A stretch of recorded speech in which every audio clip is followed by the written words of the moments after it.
Hello तो मेरे प्यारे बच्चों, आई होप आप सभी लोग बहुत अच्छे होंगे और बहुत मज़े में होंगे और आपकी पढ़ाई बहुत अच्छी चल रही होगी। मैं मानता हूँ कुछ कमियाँ हुई हैं, इधर आपको रेगुलर क्लासेस नहीं मिल पाई हैं, लेकिन यकीन मानिए अब आपको रेगुलर क्लासेस मिलेंगी। कुछ समस्याएं थी वो खत्म हो गई हैं। तो आपको बहुत अच्छे ढंग से आज मैं सिखाऊंगा प्रतिस्थापन विधि, सब्स्टिट्यूशन मेथड। क्यों हम पढ़ेंगे इसे, पहले चीज तो वो समझिए। पढ़ना इसलिए है क्योंकि हमें ये 6 नंबर जो है एक ही क्लास से पक्के कर लेने हैं। आज की जो क्लास होगी इससे आपका 6 नंबर फिक्स है, 6 नंबर आना तय है। 1-2 नंबर शायद एमसीक्यू में भी आ जाए, तो सारा मैं कवर करूंगा, आपको बहुत ही अच्छे ढंग से बताऊंगा, बहुत ही बेहतरीन तरीके से। तो आप कॉपी और कलम उठा करके बैठिए और भिड़ जाइए आज की इस बेहतरीन क्लास को लेने के लिए। देखिए, पढ़ाई आज की, सफलता कल की। मेहनत इतनी खामोशी से करो कि सफलता भी शोर मचा दे। सपने वही पूरे होते हैं जो नींद से नहीं, मेहनत से पूरे किए जाते हैं। आज आप मेहनत करोगे तब बोर्ड में आपका बड़ा अच्छा रिजल्ट जब आएगा मैथ में, तब आपको जो खुशी होगी वो आज की गई मेहनत से अर्जित की गई होगी। और यकीन मारो मेरे भाइयों, जब अपने मेहनत से ना कुछ अचीव होता है ना, तो उसकी खुशी सबसे अलग होती है। हार तब होती है जब कोशिश छोड़ दी जाती है। बहुत सारे बच्चे ऐसे मिलते हैं जो कहते हैं सर हमें मैथ समझ में नहीं आता। अरे तब तक नहीं समझ में आएगा जब तक तुम कोशिश नहीं करोगे। जब तुम कोशिश करोगे तब हर एक सब्जेक्ट समझ में आएगा। मैथ की क्या बात है। इसलिए रुकना नहीं है जब तक मंजिल ना मिल जाए। जब तक मंजिल ना मिल जाए तब तक मेहनत करते रहो और जुटे रहो। यकीन मानो एक दिन आपको सफलता जरूर मिलेगी। आइए अब हम चलते हैं आज का पहला क्वेश्चन। बेटा पहला ही क्वेश्चन क्या है, निम्नलिखित यानी निम्न रैखिक समीकरण युग्म को प्रतिस्थापन विधि से हल कीजिए। अब प्रतिस्थापन विधि हम समझते हैं क्या होता है। प्रतिस्थापन विधि मतलब क्या होता है कि आप स्थान बदल के वैल्यू निकालते हैं। पहले समीकरण का आप स्थान बदलते हैं, वैल्यू निकालते हैं, फिर उसका मान दूसरे समीकरण में इक्वेशन में आप रखते हैं। प्रतिस्थापन विधि को सब्स्टिट्यूशन मेथड भी इंग्लिश में कहा जाता है। ये रैखिक यानी 2 रैखिक समीकरण को सॉल्व करने का सबसे आसान तरीका मुझे लगता है।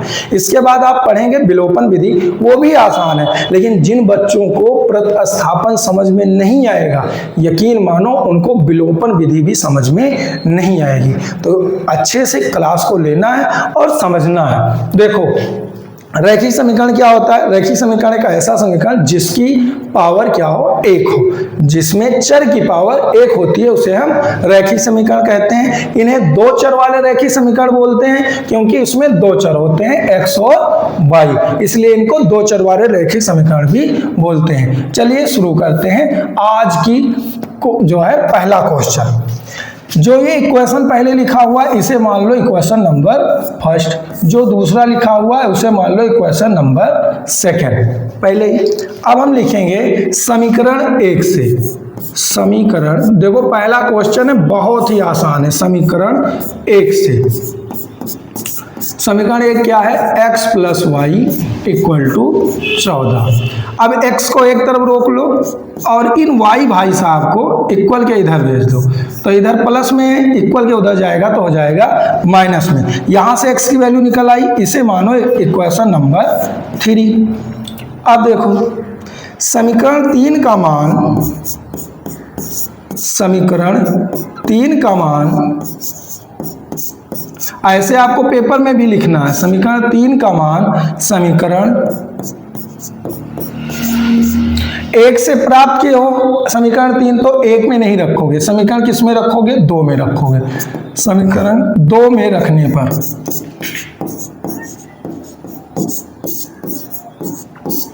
ठीक, समीकरण 2 क्या है, x - y = 4। x के जगह वैल्यू क्या रख दोगे, 14 - y, तो x खत्म हो गया, बचा माइनस का y = 4। ये 14, ये माइनस है, ये माइनस है, जुड़ के हो जाएगा माइनस का 2y। एक y है, एक y है, 2y माइनस माइनस तो जुड़ जाएगा माइनस का 2y = 4। अब देखो इधर से लगाता हूं, आगे से इधर लाइन खींच देता हूं। कलर चेंज कर दूं, इस वाले का रेड किए देता हूँ।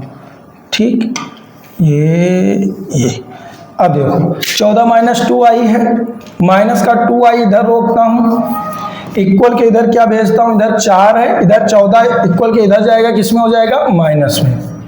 इधर माइनस का 2i, इधर बराबर ये घट जाएगा तो बचेगा माइनस का 10, माइनस माइनस दोनों तरफ कट जाएंगे, बचेगा 2i बराबर 10, तो y बराबर क्या हो जाएगा 10/2।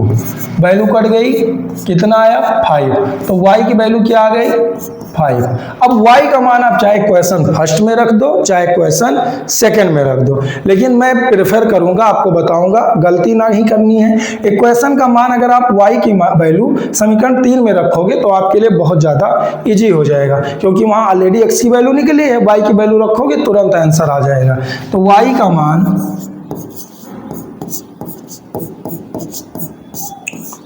समीकरण 3 में रखने पर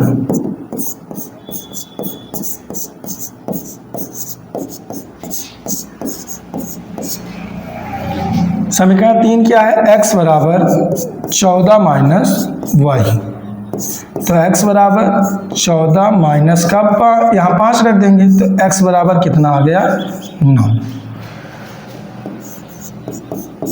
अतः y बराबर 5 और x बराबर 9 इस समीकरण के हल हैं, इस समीकरण के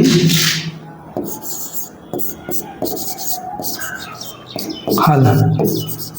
मेरे साथ साथ ही नोट्स बनाते हुए चलना, दिक्कत लगे तो जो है स्क्रीनशॉट भी ले सकते हो। अब यहाँ देखो x की वैल्यू कितनी आई 9, x के जगह पे इक्वेशन फर्स्ट में देखो x की वैल्यू कितनी आई 9, यहाँ 9 रखो, y की वैल्यू कितनी आई 5, 9 5 14, दोनों इक्वेशन बराबर हो गए, नहीं बराबर हो गए। यहाँ x की वैल्यू 9 रखो और y की वैल्यू क्या रखो 5, जब 9 में से 5 घटाओगे 4 आ जाएगा, नहीं आ जाएगा। इसका मतलब जो हमने सवाल सॉल्व किया है वो सवाल क्या है, सही है। ठीक,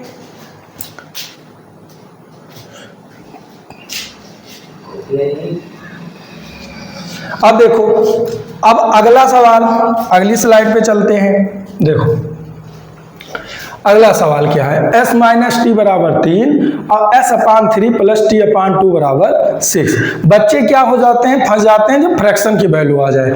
परेशान नहीं होना है, देखो कितना आराम से, कितना इत्मीनान से आप समझोगे।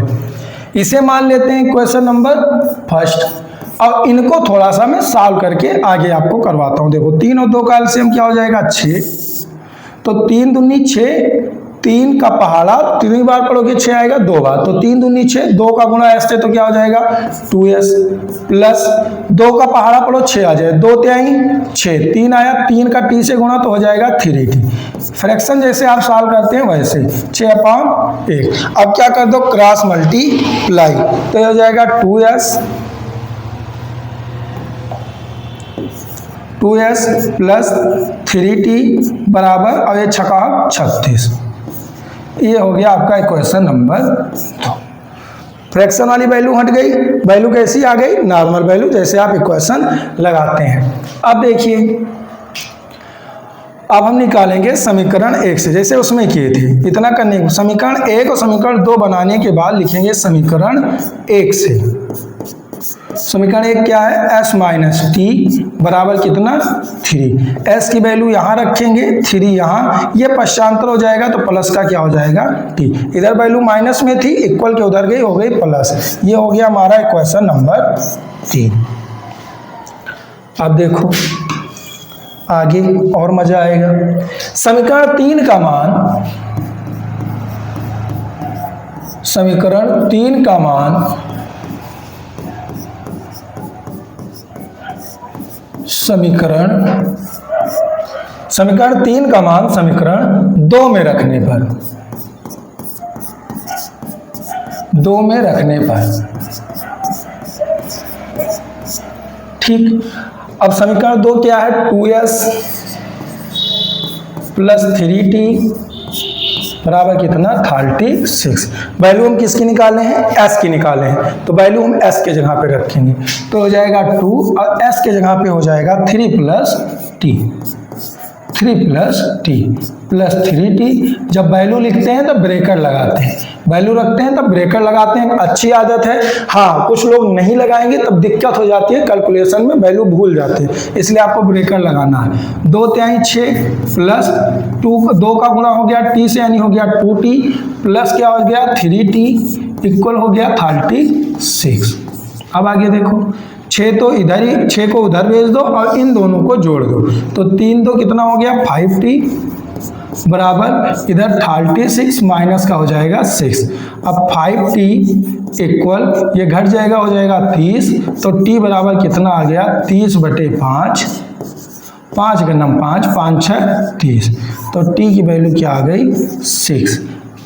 ठीक, अब t की वैल्यू हमें मिल गई 6। अब हम क्या करेंगे, t का मान किस में रखेंगे, समीकरण नंबर 3 में, जैसे उसमें किए थे। हम वैल्यू क्यों रख रहे हैं समीकरण 3 में, समीकरण 1 में भी रखने से आ जाएगा, 2 में भी रखने से आ जाएगा, लेकिन हमारे लिए इजी क्या है, आसान क्या है, वैल्यू इसमें, जैसे वैल्यू इसमें रखेंगे हमें कुछ कैलकुलेशन नहीं करने पड़ेगा। t के जगह पे 6 रखोगे तुरंत जुड़ के क्या हो जाएगा 6 3 9, तुरंत वैल्यू आ जाएगी। तो क्या लिखेंगे, जैसे आपको पेपर में लिखना है एग्जैक्ट मैं वैसे बता रहा हूं ताकि आपको कोई कंफ्यूजन ना रहे। आप बोर्ड पेपर देने जाएं तो आपको ये पता हो कि कॉपी कैसे लिखना है, और नंबर तभी मिलेगा क्योंकि जो आपका पेपर है वो रिटर्न है ना कि एमसीक्यू वाला है। t का मान समीकरण 3 में रखने पर s बराबर 3, अगर t के जगह पे हो जाएगा 6, तो s बराबर क्या हो गया 9। बस एक लाइन में आपकी अब नहीं लिख रहा हूं, वो आपको लिखना है कि इस समीकरण का s बराबर 6, t बराबर s बराबर 9, t बराबर 6 इस समीकरण के हल है। ये आपको लास्ट में लिखना है, जैसे हमने इससे पहले वाले क्वेश्चन में किया था। और एक बात कॉन्सेप्ट समझो बेटा, इस टाइप का सवाल आएगा तो आपसे होगा कब, अगर फ्रैक्शन की वैल्यू है तो आपको क्या करना है, उसे पहले इस टाइप से सॉल्व करके तब इक्वेशन बनाना है। क्योंकि कुछ बच्चे कहेंगे सर जी यहाँ भी रख देंगे तो आ जाएगा, लेकिन क्या हो जाएगी वैल्यू कठिन हो जाएगी। मान लो अगर आपको कहीं जाना है घूमने के लिए तो आप कोई अच्छा रूट जहाँ पे सड़कें अच्छी हो आप वो जाना प्रेफर करोगे कि ऐसे जंगलों से होते हुए कूदते हुए बाइक कुदाते हुए ऐसे जाना पसंद करोगे, आपके ऊपर निर्भर करता है। तो जो आपको ईजी लगे आप वो रूट किया करिए। अब देखो आगे चलता हूं, अगला क्वेश्चन है 3x माइनस वाई बराबर 3, 9x माइनस 3y बराबर 9। ये भी हमें क्या करना है, प्रतिस्थापन विधि से हल करना है। अब देखो इसमें नया कॉन्सेप्ट है। नया कॉन्सेप्ट क्या है, जैसे देखो इसे मान लो इक्वेशन नंबर फर्स्ट और इसे मान लो इक्वेशन नंबर सेकेंड। अब देखो 3x क्या लिखेंगे, समीकरण 1 से, समीकरण 1 से, समीकरण 1 क्या है 3x माइनस वाई बराबर 3, तो यहाँ क्या हो जाएगा 3x बराबर 3, y उधर चला जाएगा तो प्लस में हो जाएगा, और x बराबर क्या हो जाएगा 3 प्लस वाई बटे में 3। आपको याद रखना अगर आप x की वैल्यू निकाल लें तो आप x को छोड़ के बाकी सबको उधर भेज देंगे, x के अलावा और कोई भी वैल्यू यहाँ नहीं रहनी चाहिए, सारी वैल्यू पश्चांतर करके आप उधर भेज देंगे। ठीक, ये क्या हो गया हमारा इक्वेशन नंबर 3। अब क्या लिखेंगे, समीकरण 3 का मान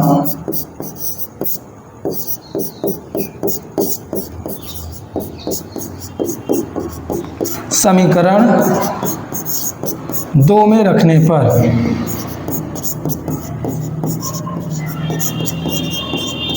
समीकरण 2 क्या है, 9x माइनस 3y बराबर कितना 9। x की वैल्यू ये है तो यहाँ पे रख देंगे 3 प्लस वाई बटे 3, या माइनस का 3y बराबर क्या हो जाएगा 9।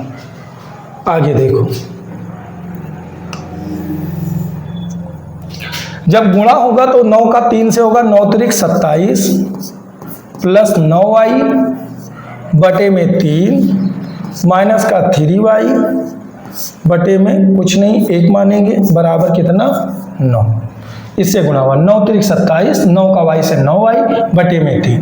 ठीक, अब एलसीएम लोगे क्या हो जाएगा 3 से एक बार में यानी 27 प्लस 9y माइनस 1 का 3 से होगा तो कितना हो जाएगा, 3 त्रिक का 9y बराबर कितना 9। अब देखो यहाँ क्या बचा 27 और ये प्लस में ये माइनस में, तो वैल्यू घट के क्या हो जाएगी 0, वैल्यू क्या हो जाएगी 0/3 बराबर कितना हो जाएगा 9।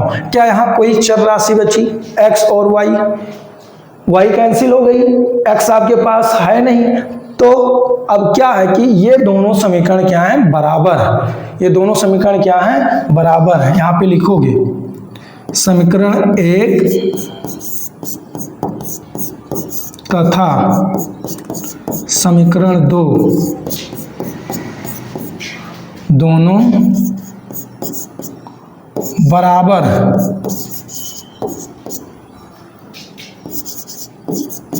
अतः इस समीकरण का कोई हल नहीं है, कोई हल नहीं है। मेरी राइटिंग थोड़ी सी खराब है, मैं मानता हूं, आप लोगों को समझ में आ रहा होगा, ना समझ में आए तो मैं बोल भी देता हूं। समीकरण 1 तथा समीकरण 2 दोनों बराबर हैं, अतः इस समीकरण का कोई हल नहीं है। ठीक, अब जब ऐसे समीकरण मिलेंगे तो उनका कोई सॉल्यूशन ही नहीं होगा, और जब कोई सॉल्यूशन ही नहीं है तो आप कैसे लगाओगे। ठीक, अब अगला कॉन्सेप्ट देखते हैं, अगला सवाल देखो, निम्न रैखिक समीकरण युग्म को प्रतिस्थापन विधि से भी सॉल्व करना है, लेकिन यहाँ पे कॉन्सेप्ट क्या, यहाँ पे लग गया है बेटा पॉइंट। लेकिन एक चीज देखो, दशमलव से घबराना नहीं है बिल्कुल, दशमलव को देखोगे तो आप एक कॉमन चीज पाओगे, यहाँ भी दशमलव के बाद 1 अंक, यहाँ भी दशमलव के बाद 1 अंक, यहाँ भी दशमलव के बाद 1 अंक, यहाँ भी दशमलव के बाद 1 अंक, यहाँ भी दशमलव के बाद 1 अंक, यहाँ भी दशमलव के बाद 1 अंक।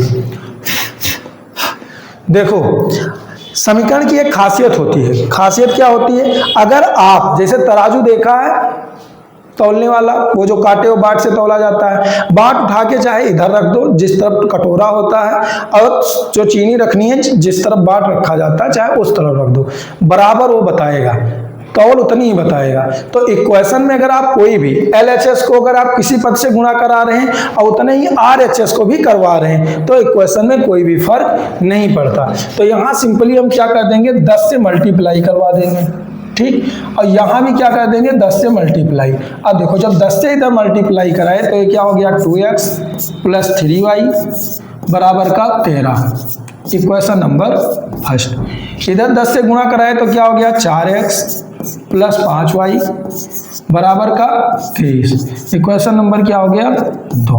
बस अब वही कहानी जैसे आप करते थे समीकरण 1 से, समीकरण 1 से, समीकरण 1 क्या है 2x प्लस 3y बराबर 13, यही है प्रतिस्थापन। एक पक्ष को पूरा का पूरा ट्रांसफर करके दूसरे पक्ष में, इधर प्लस में था उधर गया तो किस में हो गया माइनस में, और उसके बाद में अगला स्टेप में क्या करेंगे x इधर लिखेंगे 13 माइनस 3y, और इक्वल के इधर जब जाएगा तो इधर गुणे में था तो इधर क्या हो जाएगा बटे में, क्योंकि 2x को हम कैसे लिखते हैं ऐसे लिखते हैं तो गुणा होकर के क्या आता है 2x। ठीक, ये हो गया हमारा समीकरण नंबर 3। फिर क्या लिखेंगे समीकरण 3 का मान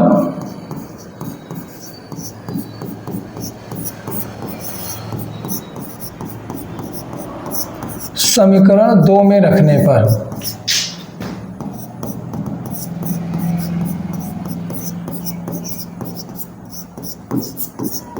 समीकरण 2 हमारा क्या है 4x प्लस 5y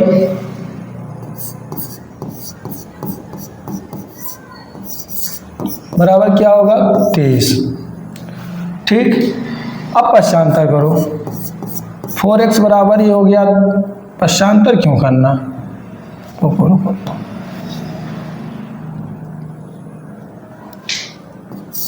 वैल्यू रखना है हमें x की, यहाँ रखो 4, x की वैल्यू क्या है 13 माइनस 3y बटे में क्या हो गया 2 प्लस 5y बराबर क्या हो गया 23।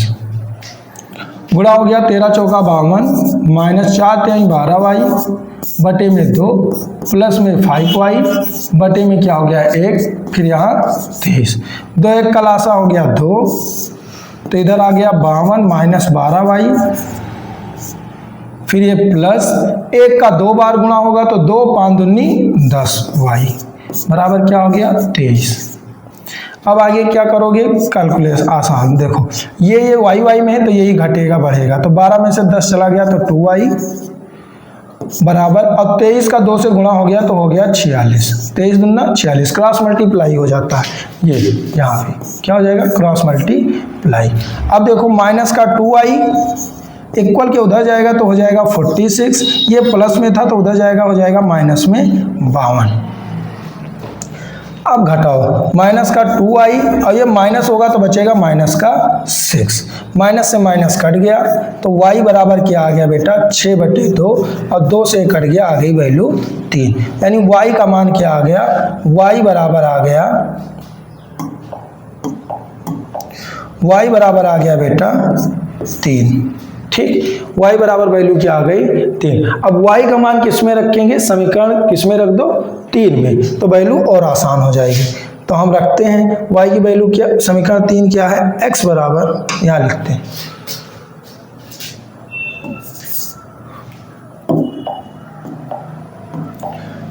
y का मान समीकरण 3 में रखने पर, समीकरण 3 क्या था, समीकरण 3 था x बराबर 13 माइनस 3y/2, x बराबर 13 माइनस 3y/2,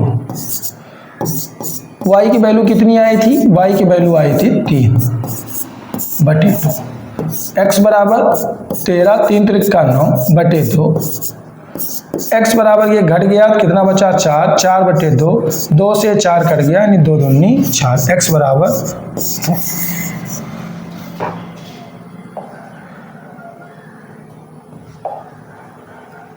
बैकग्राउंड कलर थोड़ा सा अच्छा अब दिख रहा होगा, खाली वैल्यू रखें x बराबर 13 माइनस 3y/2, x बराबर 13 माइनस 3 इंटू 3/2, अब माइनस करके कैलकुलेशन करके खाली आंसर आ गया है। ये देखो ये आपका सवाल, ठीक। इसके बाद में अगला थोड़ा वैल्यू निकाले हैं इधर। अब चलते हैं अगले सवाल पे। अगला सवाल किसका आ गया, रूट का। जब रूट का सवाल आता है तो बच्चे जो है परेशान हो जाते हैं कि रूट के सवाल को हम कैसे सॉल्व करें। तो रूट के सवाल को सॉल्व करने के दो तरीके हो गए। पहला तो क्या हो गया कि आप ये रूट ही हटा दो। तो रूट हटेगा कैसे, जब उधर हम दोनों तरफ, मैंने पहले कहा कि इक्वेशन के अगर दोनों तरफ आप कुछ करते हैं तो वैल्यू में कोई फर्क नहीं पड़ता। तो या तो दोनों तरफ स्क्वायर करवा दें तो भी दिक्कत नहीं, ठीक। और या तो जैसे इक्वेशन है वैसे आप सॉल्व कर लें तो भी आसान। तो देखो कैसे सॉल्व करते हैं। इसे मान लेते हैं समीकरण नंबर फर्स्ट और इसे मान लेते हैं समीकरण नंबर सेकंड। तो यहाँ लिखते हैं समीकरण 1 से वैल्यू क्या, √2x + 3 √3y बराबर क्या हो गया 0। तो इधर √2x बराबर में जाएगा तो हो जाएगा √3y माइनस में। अब x को अगर इधर रोके और इसको उधर भेजे तो हो जाएगा √3 माइनस का √3y अपान हो जाएगा √2। ये हो गया समीकरण नंबर 3। समीकरण 3 का मान, समीकरण 3 का मान समीकरण 2 में रखने पर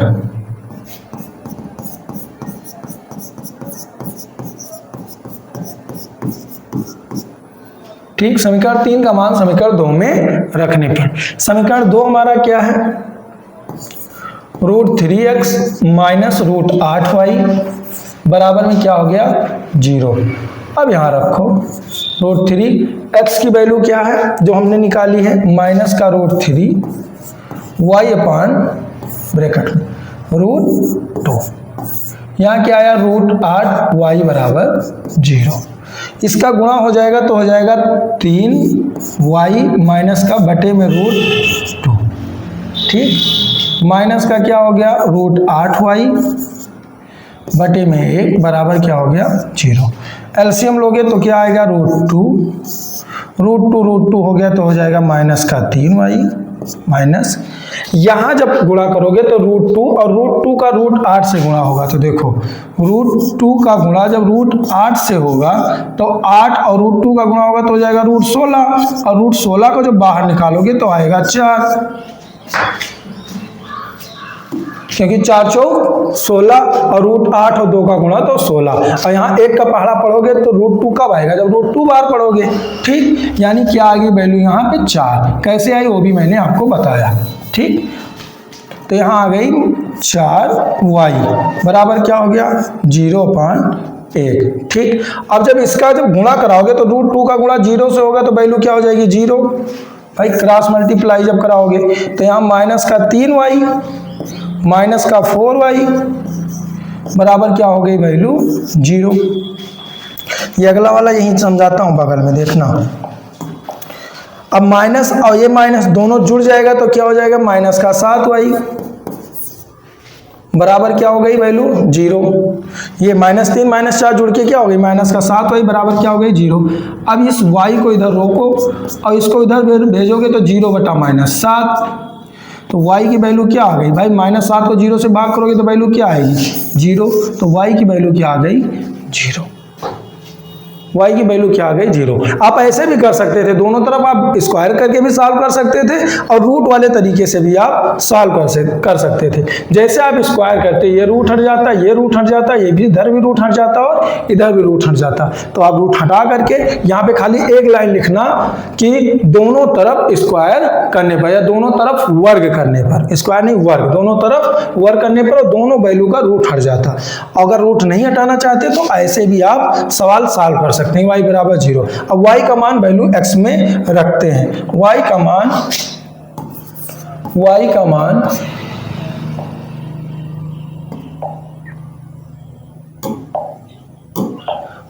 मान समीकरण 3 में रखने पर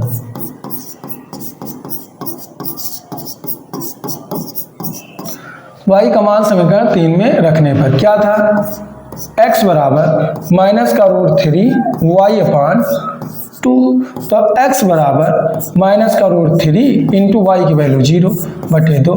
किसी भी संख्या से 0 से गुणा होगा 0/2। तो यहाँ क्या हो जाएगा x बराबर 0, यानी x का मान भी 0 आया। यानी इस समीकरण के जो हल हैं वो x बराबर 0 और y बराबर 0 है।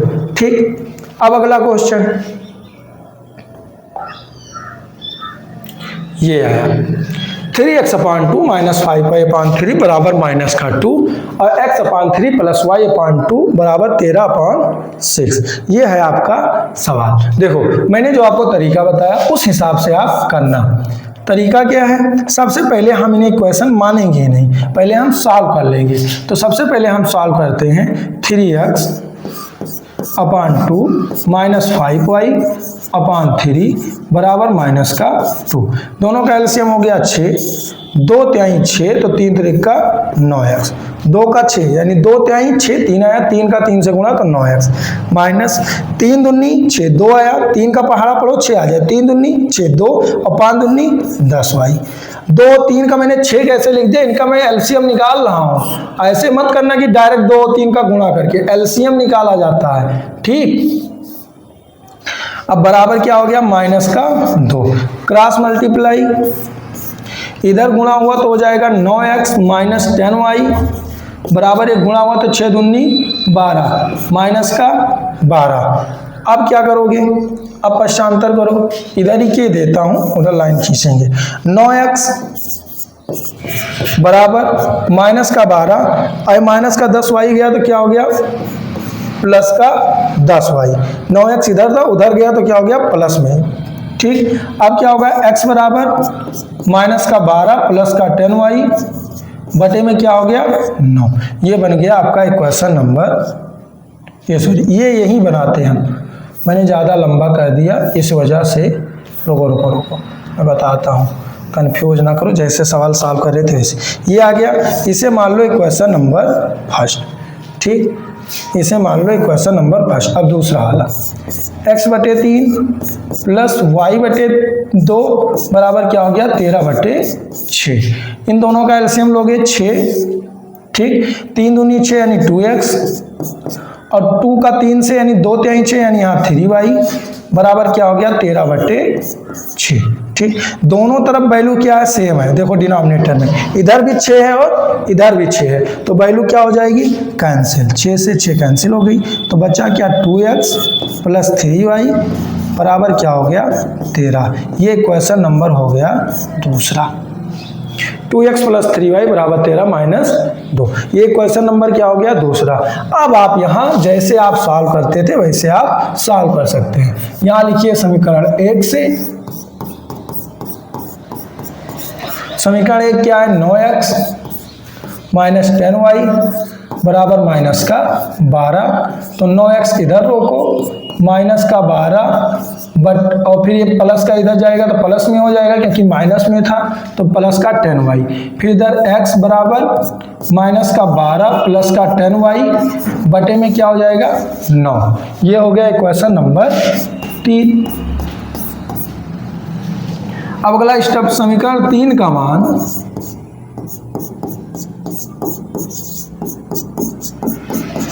समीकरण 2 में रखने पर, पहले में नहीं रखोगे, याद रखना, समीकरण 2 में रखने पर, ठीक। अब समीकरण 2 क्या है आपका 2x, ये 2x प्लस 3y बराबर का क्या 13, ठीक।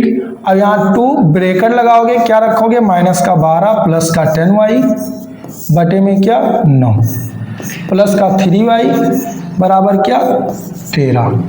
अब आगे सॉल्व करते हैं। देखो 2 का 12 से गुणा माइनस का 24 प्लस 10 का y से गुणा हो जाएगा 10 दूना 20, 10 दूना प्लस 10 दूना 20y, नीचे क्या बचा था 9 था, बटे में क्या हो जाएगा 9, फिर जो है प्लस का 3y बटे 1 बराबर का 13। देखो नया पेज लेता हूं, माइनस का जो है एलसीएम लेते हैं,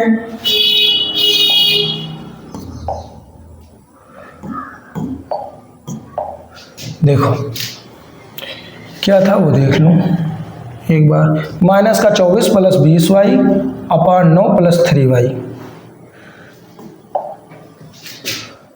माइनस का 24 प्लस 20y अपान में 9 प्लस 3y, अब बराबर में क्या था 13 शायद, माइनस का 24 प्लस 20y 9 प्लस 3y और इक्वल के उधर 13, प्लस का क्या हो गया 13। एलसीएम लेंगे क्या आ जाएगा 9, तो ये माइनस का 24 प्लस का 20y प्लस का 1 से 9 बार में जाएगा तो कितना आएगा 9, और 9 से 3 से गुणा होगा 9 3 27y बराबर क्या हो गया 13/1। सॉल्व कर लो, माइनस का 24 ये दोनों जुड़ जाएगा तो हो जाएगा प्लस का 47y बराबर क्या हो जाएगा 13, और बटे में क्या हो जाएगा 9, क्रॉस मल्टीप्लाई, तो माइनस का 24 प्लस का 47y बराबर 13 9 117, तो 47y बराबर 117 और 24 उधर जाएगा तो प्लस का 24 हो जाएगा, तो 47y बराबर 7 4 11 के 1 और 2 1 3 1 4 और ये 1 41, तो 47 7 21 और 4 12 13 14, तो y बराबर क्या हो जाएगा 141 बटे 47, और इनसे भाई साहब 3 बार में कट जाएंगे, ठीक। तो y बराबर क्या आ गई वैल्यू 3, y बराबर वैल्यू क्या आ गई 3, ठीक। अब y का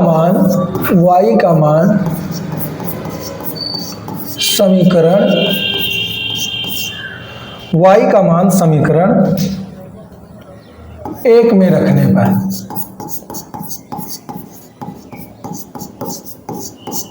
अब समीकरण 1 क्या था? समीकरण 1 था 9x प्लस 10y बराबर माइनस का 12। 9x माइनस 10y बराबर माइनस का 12, यही था। देखो 9x माइनस का 10y बराबर माइनस का 12। y की वैल्यू क्या आई?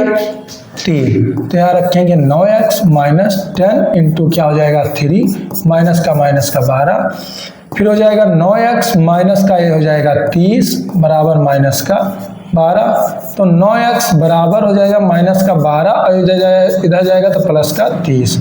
तो 9x बराबर कितना बचेगा? जब घटाओगे तो ये बचेगा पहले तो 20 यानी 18, 18 और 12 30 यानी 18। तो x बराबर क्या हो जाएगा 18/9, 9 दूनी 18 यानी x बराबर 2। यानी x की वैल्यू x बराबर 2 और y बराबर 3 इस समीकरण के क्या है?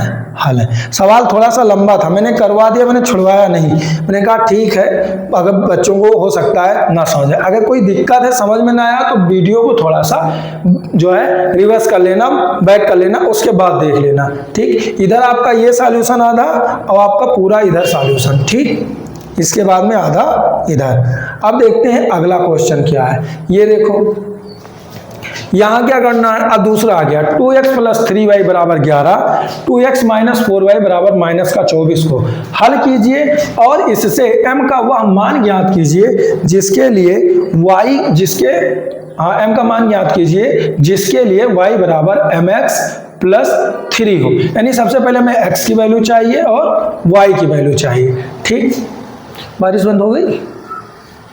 ठीक, देखो अब हम सबसे पहले लिखते हैं 2x प्लस 3y बराबर 11, इक्वेशन नंबर फर्स्ट। फिर 2x माइनस का 4y बराबर क्या हो गया? माइनस का 24, समीकरण नंबर 2। ठीक, 2x प्लस 3y बराबर 11, 1 और ये। ठीक, अब क्या लिखेंगे? यहाँ पे भी वही समीकरण 1 से क्या होगा? 2x प्लस 3y बराबर 11, तो 2x बराबर 11 माइनस का, इधर ये प्लस में था तो इधर आया तो क्या हो गया? माइनस का। फिर x बराबर 11 माइनस 3y बटे में क्या हो जाएगा? 2। ये बन गया इक्वेशन नंबर 3। थोड़ा सा स्पीड से अब मैं करवाऊंगा क्योंकि आपको मैंने पहले भी बता दिया है कई बार। अब x का मान समीकरण 2 में रखने पर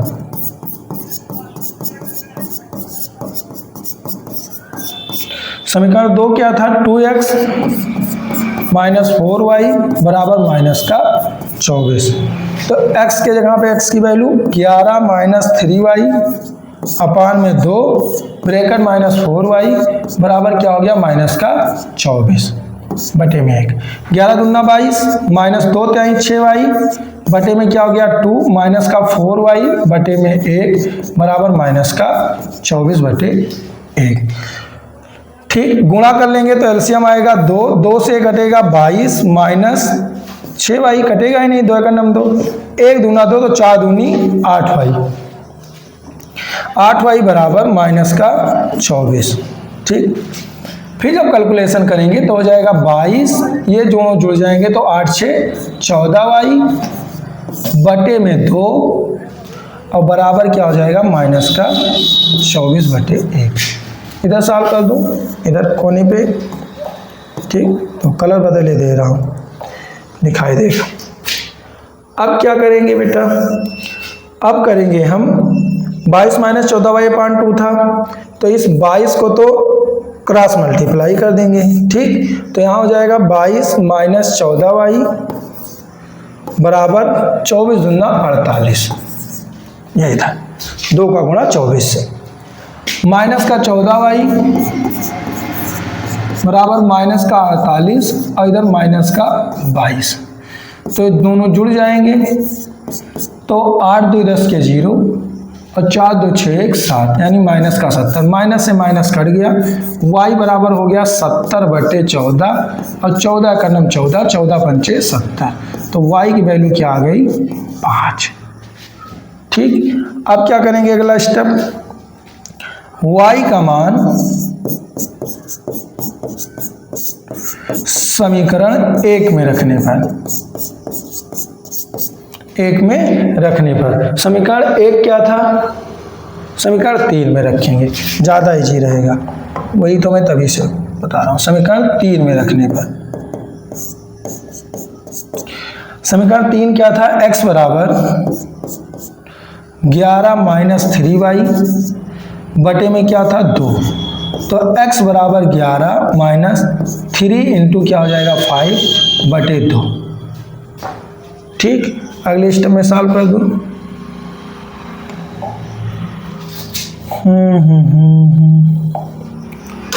देखो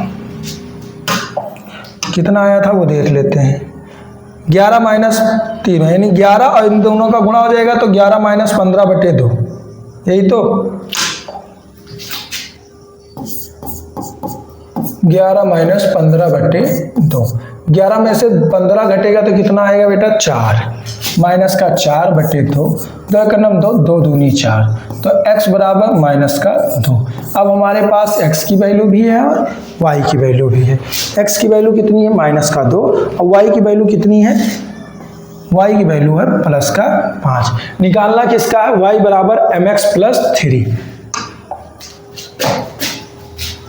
y बराबर mx + 3, m स्मॉल लेटर में है तो लिख लेना। अब देखो y की वैल्यू में पता है कितनी है 5, m की वैल्यू मुझे नहीं पता, फिर मैं कैपिटल लेटर में लिख रहा हूँ, स्मॉल लेटर में है।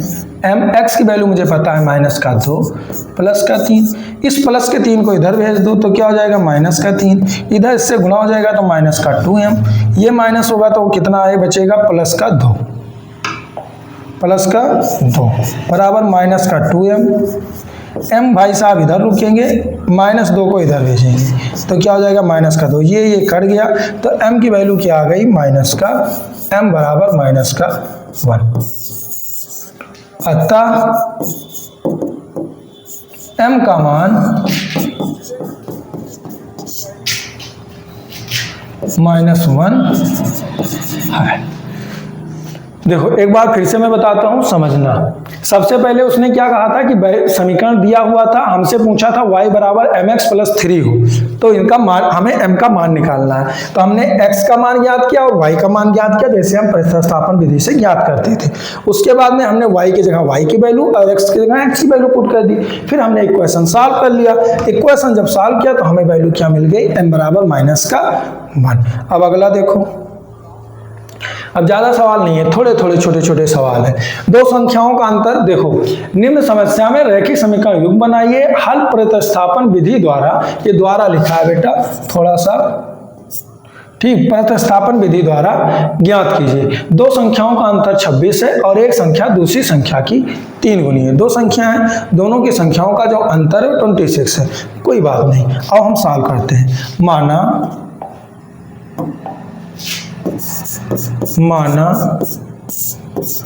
पहली संख्या बराबर x तथा दूसरी संख्या बराबर y। तब यहाँ पे एक लाइन बड़ी सुंदर से लिखेंगे, हमेशा लिखेंगे प्रश्नानुसार। प्रश्नानुसार लिखने से हमें ज़्यादा लिखना नहीं पड़ेगा, अगर हम कहीं एक आध वैल्यू भूल भी गए, नहीं लिखे, मतलब पॉइंट एक लाइन, तो भी हमारा एग्जामिनर सवाल सही कर देगा। तो देखो प्रश्नानुसार जब डाल दिए तो क्या लिखा है, दो संख्याओं का अंतर 26 है, यानी पहली स्थिति। पहली, दूसरे पेन से लिख देता हूं ताकि क्या लिखेंगे, पहली स्थिति।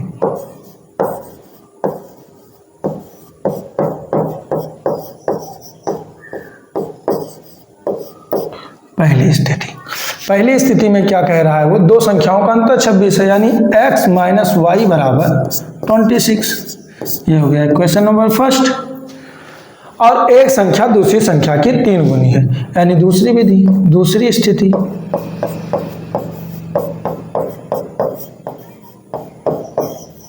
दूसरे साइड वाले से लिख नहीं जाता सही से। दूसरी स्थिति, इसमें क्या कह रहा है, एक संख्या दूसरी संख्या की 3 गुनी है, यानी एक दोनों संख्या बराबर तब होगी जब दूसरी संख्या उसकी क्या होगी, 3 गुनी। मैंने माना x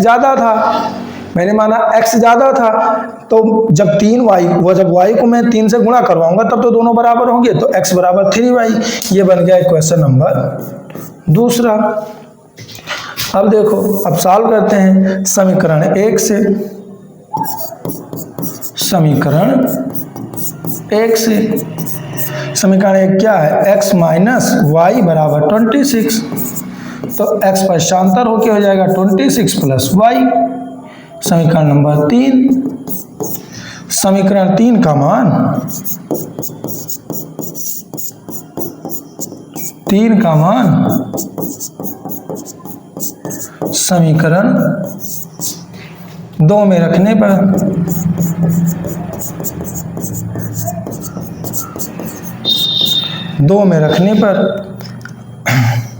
तो क्या हो गया, x बराबर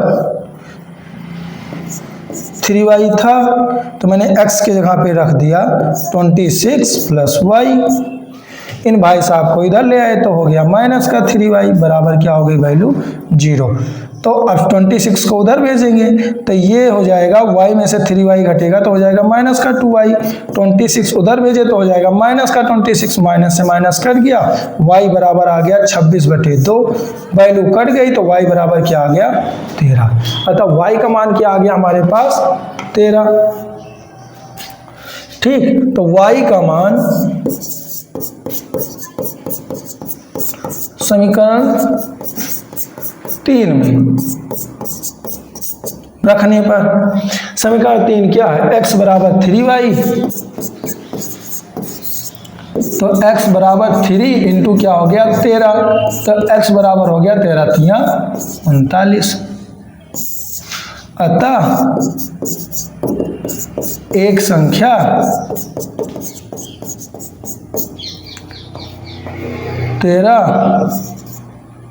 अतः ये पूरा कर देता हूँ एक ही लाइन में, कम लैंग्वेज रहेगी तो बढ़िया रहेगा। क्यों हैंग कर रहा है भाई,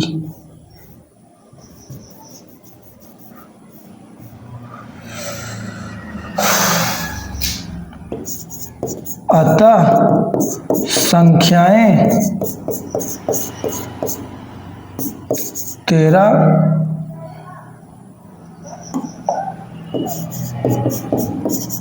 और 39 है। 13 और 39।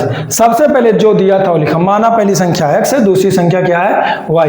प्रश्नानुसार पहली स्थिति, दूसरी स्थिति, फिर पूरा लगाए। ऐसे लगा के आओगे तो पेपर में नंबर पाओगे। अगर जल्दबाजी किए तो पेपर में नंबर नहीं मिलेगा। देखो बस ज्यादा नहीं, 2-4 सवाल और है। दो संपूरक कोणों में बड़ा कोण छोटे कोण से 18 डिग्री अधिक है, तो उन्हें क्या कीजिए, ज्ञात कीजिए। देखो दो संपूरक कोण है, संपूरक कोण क्या, संपूरक कोण वो होगा जो 180 डिग्री हो।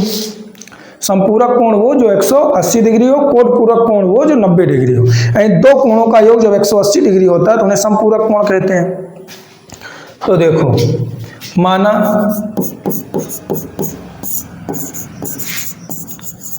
पहला कोण बराबर x, दूसरा कोण बराबर y। ठीक, माना पहला कोण बराबर x, दूसरा कोण बराबर y। तब देखो अब पहली स्थिति,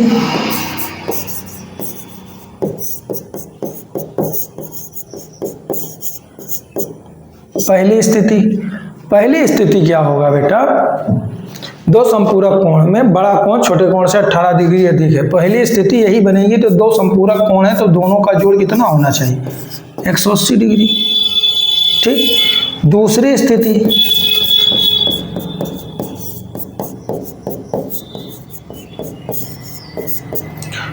स्थिति क्या होगी, एक कोण दूसरे कोण से 18 डिग्री अधिक है, यानी x बराबर y प्लस 18। ये हो गया हमारा समीकरण नंबर 1, ये हो गया हमारा समीकरण नंबर 2। पहला और दूसरा दोनों समीकरण आप सॉल्व कर लेंगे, वैल्यू आपको मिल जाएगी। पहला कोण जो x की वैल्यू आएगी पहला कोण, जो दूसरा कोण आएगा वो y की वैल्यू। ये आप सॉल्व कर लीजिएगा। वीडियो मुझे ख्याल से ज़्यादा लंबी हो गई है, तो अब जो अगले कुछ क्वेश्चन और हैं जो मैं लेकर आया था आप लोगों के लिए, ये, उसके बाद में ये, और उसके बाद में ये, और एक जैकब की आयु वाला, ये इतने क्वेश्चन थे। लेकिन वीडियो ज़्यादा लंबी हो जाएगी, इस वजह से जो है मैं ये आपको नेक्स्ट वीडियो के लेक्चर में करवाऊंगा, ताकि बड़े आराम से और इत्मीनान से आपको समझाते हुए जो है वीडियो बना, जो है लेक्चर आपको जो मिले वो अच्छे से समझाते हुए मिले।